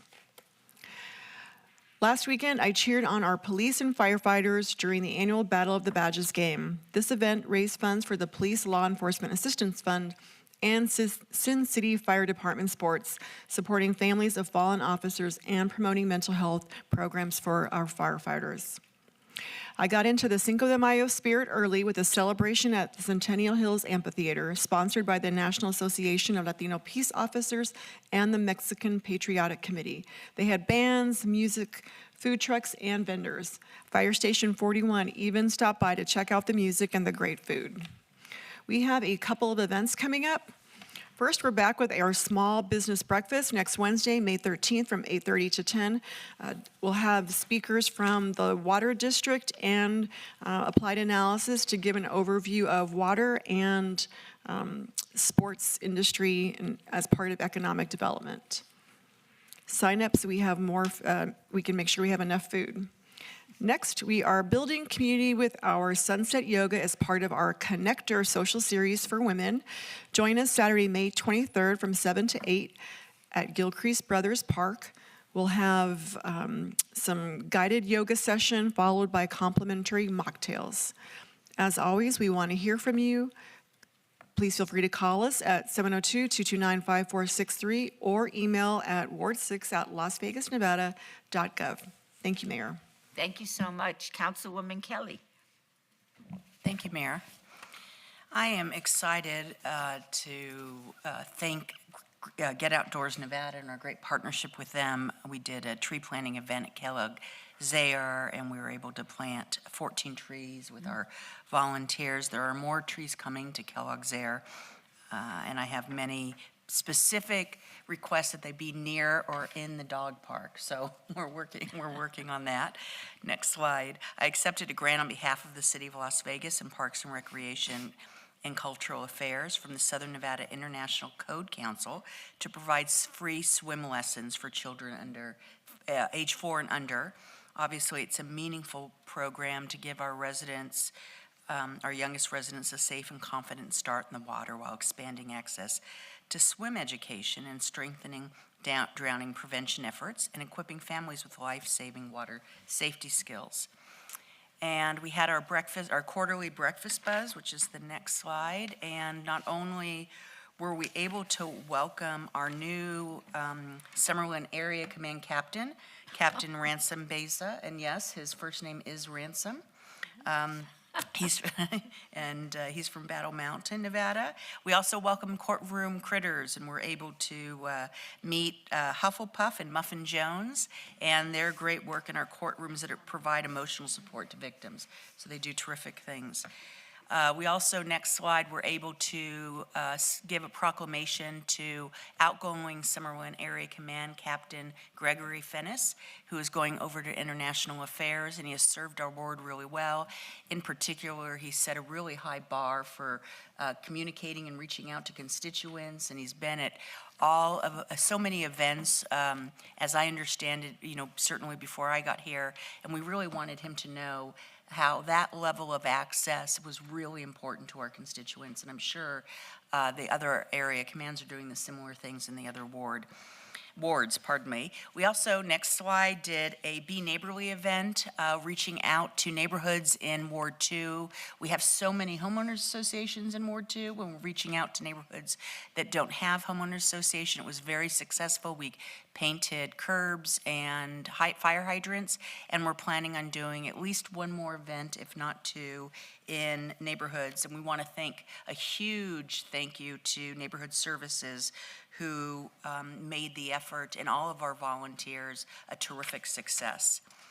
In our next slide, please. In our latest Access City Council, we were very excited to welcome back Troy Rock, who's the director for Vegas for Athletes. We have a huge Vegas for Athletes event, series of events coming up, and we are hosting several of these high energy games in Ward 2, and that's Vegas for Athletes. If you don't recall, does pre-screening for heart issues for youth.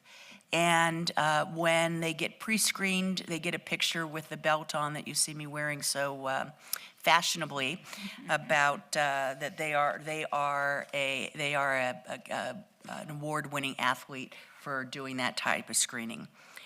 Next, we were out at the Bruce Trent Wednesday Farmers Market, visited with Snacks, which is a wonderful local small business that creates their own dog snacks, and they're all homemade. We also visited several others on Access Las Vegas, and I was thrilled. These are the smallest of businesses. They're often working out of their homes, and it is a terrific way to support small business and get outside. Our Wednesday farmers market is every Wednesday from 2 to 8, and it's very pet friendly as well as it is child friendly. And the next slide, I want to make sure to invite everybody, including all of the city council, for a very important annual event that we have in Ward 2, honoring the brave women and men who have served our country and made the ultimate sacrifice. And we do that in conjunction with Nevada Post 76 Spirit of Freedom Legionnaires at the Lake Sahara South Park. And it'll be this Memorial Day on the 25th at 9:30 a.m. It's a beautiful wreath-laying ceremony. I encourage you to come. And all of our constituents in the city of Las Vegas or across the valley, bring your family, bring your friends. Great to honor those who have fought for us in remembrance and gratitude. And then we also have, the next slide, a very fun, it's going to be event targeted at 55 plus our community, featuring the FBI Special Agent in Charge, Christopher Delzato, as well as the Southern Nevada Senior Law Program, and Dr. Brianna Wren, who's a geropsychologist at UNLV. She studies the psychology of aging individuals, and there's a lot of important things to know about and to understand as you age and continue to be active. So that's RSVP required on Thursday, RSVP required, the event is Thursday, June 11th from 11:30 to 2:30. And I wish all of my colleagues here and all of our constituents who are mothers the happiest of Mother's Days. Thank you. Thank you, Ms. Kelly. Councilwoman Diaz. Thank you, Mayor. I'm going to start by covering some really awesome places we've been in the last couple of weeks. So the first one is we had the opportunity to visit Leaders in Training, where they meet. It's a nonprofit based in Ward 3, established by Assemblywoman Erica Mosca, and their sole mission is to guide high school students on their journey to becoming first-generation college graduates. One of the speakers that evening was Veronica Rico Mascorro, a former LIT participant herself, who currently works for United Way of Southern Nevada. And she was there just to share about her own lit experience and how instrumental and invaluable it has become in her ability to navigate the workforce and the networks that she made from going through the program. I want to thank Executive Director Marta Castillo for her hospitality and for being a fearless advocate for all of these amazing students. And I just can't wait to see what they're going to go ahead and do when they go to college, get educated, and hopefully they come back and work for the city. Next slide, we had the shredding event with our LVCEA, and it was another successful shredding event that was both beneficial to city employees, but also Ward 3 residents. I heard that they had been basically waiting since 8:30. The event started at 9, and a lot of people were ready to give all of their outdated prescriptions and documents for shredding. So just want to thank our amazing employees union for partnering with us to bring that offering to the community. On April 18th, we were able to get outdoors with Get Outdoors Nevada and clean Baker Park. So it was awesome. We painted benches, trash cans, and were emptied and maybe needed some TLC. And we also did some deep cleaning of the playground area. Also on the 18th, if some of you knew about the Chalk It Down event in the Arts District, there was a lot of artists kind of laying their art on the sidewalks and in the streets with chalk, and it was really cool to see all of the different pieces that happened that day. On April 25th at Freedom Park, we had our Children's Soccer Fest, or our Fiesta Futbolera, and it was very well attended. There were so many little ones playing soccer that day, and they had a blast. We also had mariachis, we had ballet folklorico, and I just want to thank all of the partners that came together and made this an amazing offering.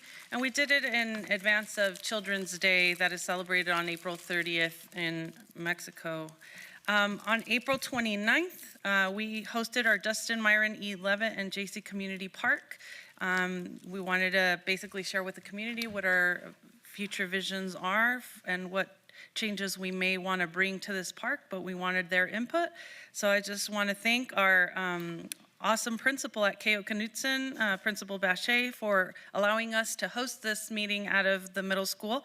But also thank our staff who put in the extra hours, from our fabulous Parks and Rec team, our DPS staff, and also our Public Works team members. And most importantly, thank you to the residents that showed up, who participated and gave us their input to help us make sound decisions moving forward.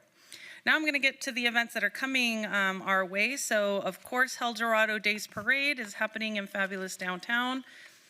It's Saturday, May 9th at 10 a.m. Go ahead and visit the website, eldorado.vegas, so that you can get all the breakdowns as to where you can watch this fabulous parade.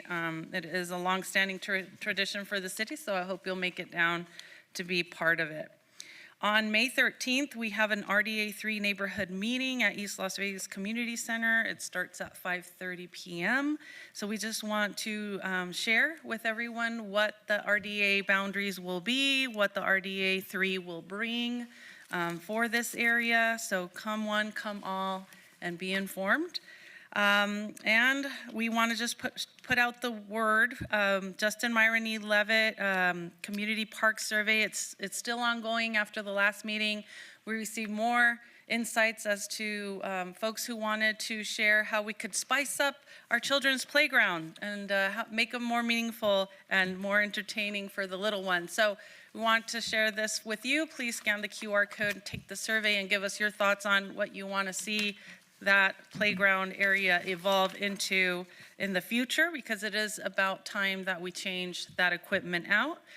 Also want to let everyone know that we need lifeguards for our pools in the summer, and we can't open them fully and give access to our community unless we do have lifeguards to man them. So if you are looking for a summer job, it's a great way to help your community stay in shape, enjoy the pool, mentor youth, meet new people, and forge new friendships. They will have flexible hours. We know life is busy. You can work as few as 15 hours a week. So please look into lifeguard opportunities with the City of Las Vegas. Just Google it and you'll find how you can get channeled to that work opportunity. Wanted to let you know that Nevada Energy's expanded solar access program, the applications are open through May 31st.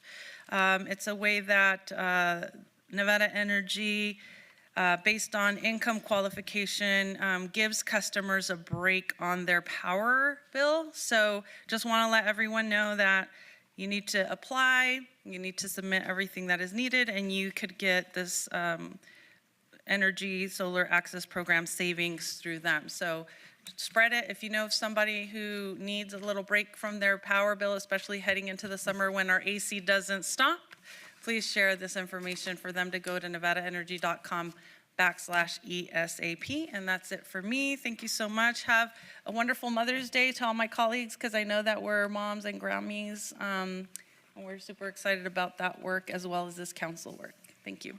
Very cool. Mayor Pro Tem. Thank you, Mayor. This is National Nurses Day. It's an opportunity for us to recognize the essential role nurses play in strengthening the health and resilience of our city. Here in Las Vegas, we are fortunate to have world-class nursing education and clinical training happening in the Las Vegas Medical District, including in the UNLV School of Nursing. The work of these students, educators, and practicing nurses directly supports our community's well-being and the city's long-term goals for accessible, high-quality healthcare. Today, we honor their service and reaffirm our commitment to supporting the healthcare workforce that cares for our residents every day. And Peter and the Starcatcher is coming for the Rainbow Youth Theater Company. It has, the fast-paced and imaginative prequel to the Peter Pan story. I'm going this Saturday, so I don't know what it's about, but I'm excited. I'm bringing my kids and anybody else who wants to join me. It's always a good time. The show runs this Friday, May 8th at 6 p.m., this Saturday, May 9th at 1 p.m., and 6 p.m. at the Charleston Heights Art Center. With $10, you can have reserved seating, and it's for all ages. It's a great chance to support local youth performers. And I usually get up there on stage and bring all the kids with me because it's a good time to celebrate these young people who are bringing joy into everybody's lives. And so that's it. Thanks, Mayor. Thank you very much. Councilwoman Polensky. Thank you, Madam Mayor. On Thursday, April 16th, I attended a Sun City resident meeting. It was great to see everyone come out together to discuss the improvements coming to our community. The residents were able to share their excitement about the new developments planned for Ward 4. On Wednesday, April 22nd, we all attended the State of the City address. The future is bright for Las Vegas. Mayor Berkeley's address highlighted the innovation ahead and the exciting momentum building in our city. I'm proud of the progress and for what's coming in Ward 4. Next up, on Thursday, April 23rd, I traded my usual schedule for one with a little more fun, thanks to Take Your Child to Work Day. Having my son made me feel that the day was truly special, and it was great to show him what happens at City Hall. I was grateful for this opportunity, and thanks to Jasmine Friedman and her team for making it happen for all the city children. Later that evening, I attended a town hall meeting for the CSN Northwest Campus. Neighbors had the opportunity to see the proposed site at Durango and Elkhorn and ask many questions, as they did. I appreciated the chance to hear directly from CSN and engage in thoughtful conversations about the future of this campus. Next up, on Saturday, April 25th, I spent the morning at the Hearts Alive Car Show. This event supported Hearts Alive Village and Heaven Can Wait Animal Society, with proceeds going towards their work. The combination car display and pet adoption made for a great morning. Happy to have them choose Ward 4 as a home. Hope they do it again. Later that evening, I stopped by Mountain Ridge Little League Spring Fling. Congratulations to the Diamondbacks team for being the first Spring Fling champions. It was great to see both teams having fun and building skills. I'm already looking forward to next year's tournament. On Thursday, May 21st, Ward 4 will be hosting Southern Nevada Law Enforcement Memorial Ceremony at 7 p.m. at Police Memorial Park. We invite the community to join us in honoring and paying tribute to local law enforcement officers who have lost their lives in the line of duty since 1866.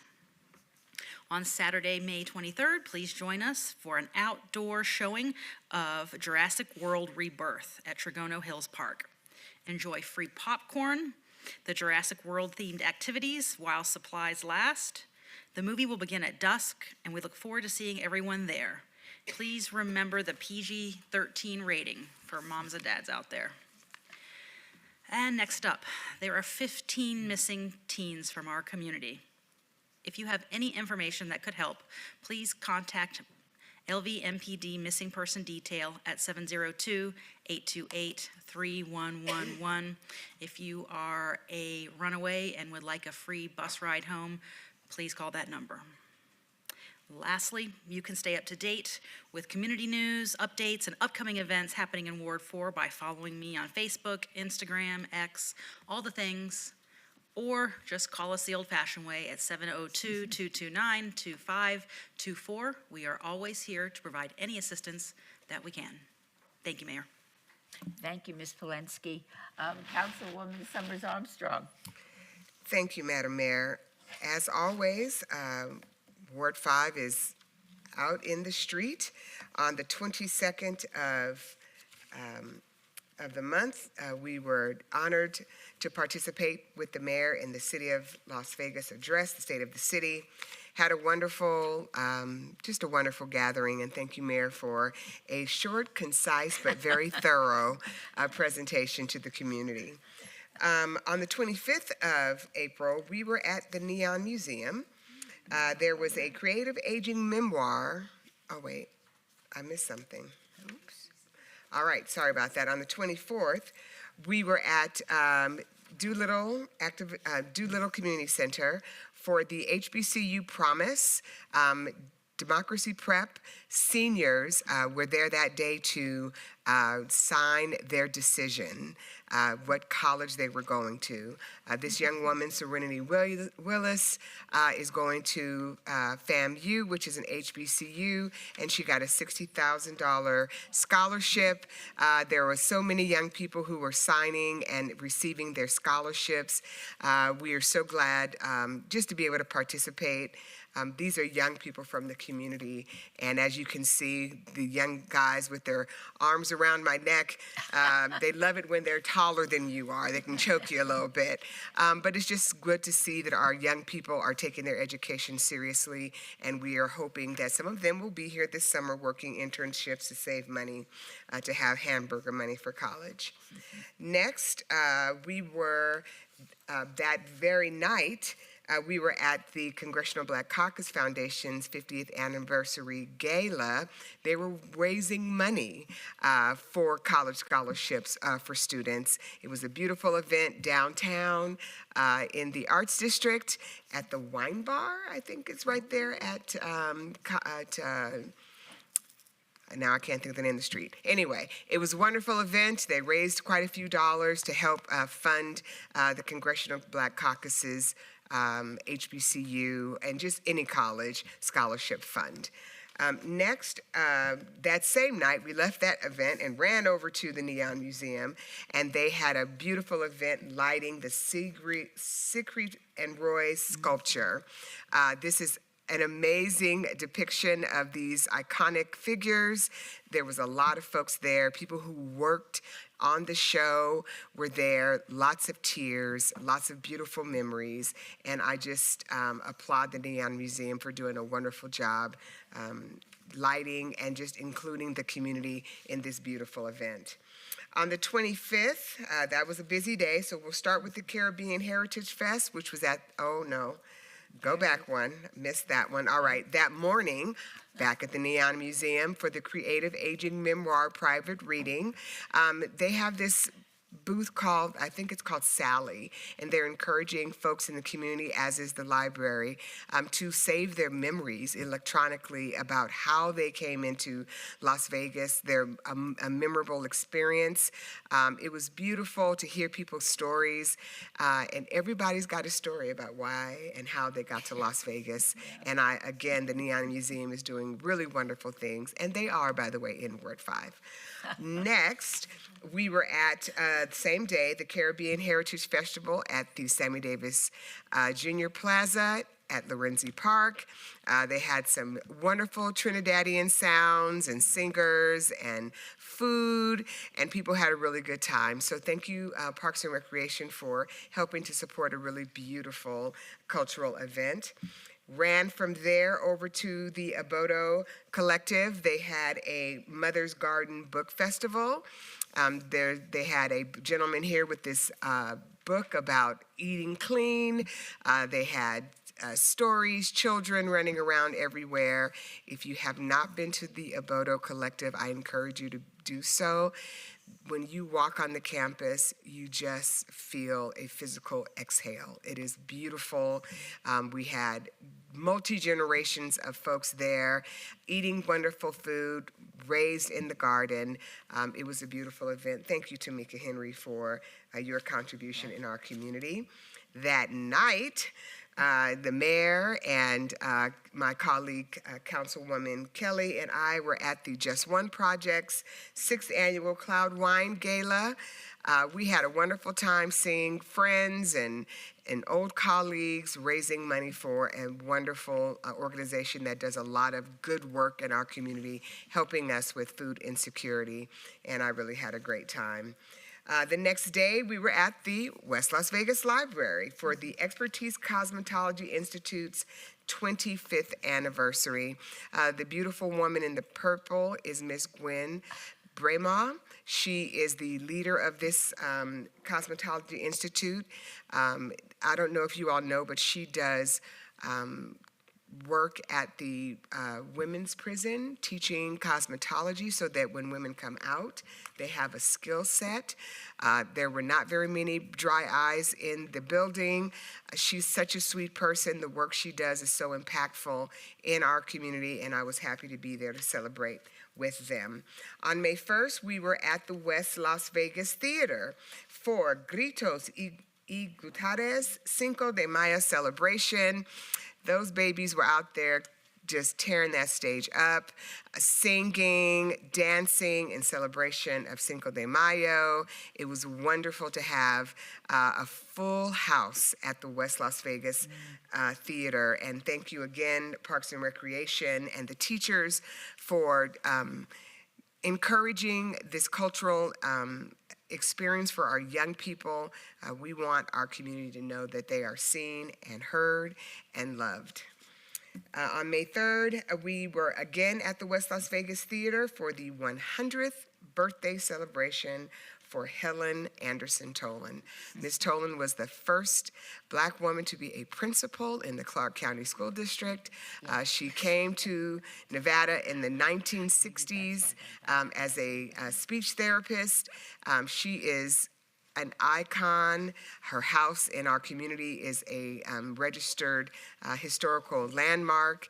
The mayor was there, mayor of the city of North Las Vegas was there, and many others.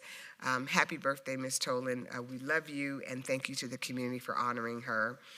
And finally, yesterday was our Mother's Day event. We moved, gotten so big that we are now at the AC Marriott right in Symphony Park. They put on a beautiful event. This is hosted by Congressman Horsford, Commissioner McCurdy, and I pool our resources to have this event. Over 250 people were there. We had a blast. The Doolittle Fancy Dancers were giving it to us with the line dancing. We had a wonderful time. Spoken word, good singing. Thank you to the community, Parks and Rec again. AC Marriott for being a wonderful community partner, and we're looking forward to doing it again next year. Tomorrow is the Regional Affordable Housing Forum at the Smith Center, also in Symphony Park. We are excited about discussing how we can bring more affordable housing into our community. It is so needed. At last count, I think we're about 80 to 90,000 units short. This is an impactful event. If you haven't already signed up to go, please do. We want to do good work, and we are grateful for the Southern Nevada Regional Housing Authorities. This is a catalytic event, and we're excited about it. My partner, colleague, has already mentioned Eldorado Days. I think I'm riding Big Red with my friends. Hopefully we won't slide off while we're trying to climb up those silly stairs, but it's going to be a lot of fun. And a very exciting upcoming event on June 20th, our Juneteenth celebration. This is the 25th anniversary of this event that is hosted by the Rainbow Dreams Educational Foundation. Newsflash, we are going to be in Symphony Park this year. So we are super excited. Thank you, City of Las Vegas, for your support. We will have our marketplace and air-conditioned tents on the grass and outdoor music, a beautiful festival. Just think of it as Love on Jackson on steroids. So if you enjoyed that, this is going to be similar. But an added treat will be a concert with Christopher Williams inside Myron's. 2 concert times, 4 and 7. Tickets are $25 for that. All proceeds go to benefit the Rainbow Dreams Scholarship. They're trying to give away $2,500 scholarships to high school seniors and college students from our community. I am overjoyed with this. I've invited my girlfriends, I'm paying, and they're coming, and we're going to be loud and wild. And if anyone remembers Christopher Williams from the 90s, he was a heartthrob for us, and we are excited to have him at our event. So thank you, everybody. You know our team. Nora, Julius, and Ara, we are here to serve. Please reach out to us at 702-229-5443, and we are here to help any way that we can. Happy Mother's Day to our colleagues. Happy Mother's Day to all. Thank you. Thank you so much, Ms. Summers Armstrong. And this council meeting is now adjourned.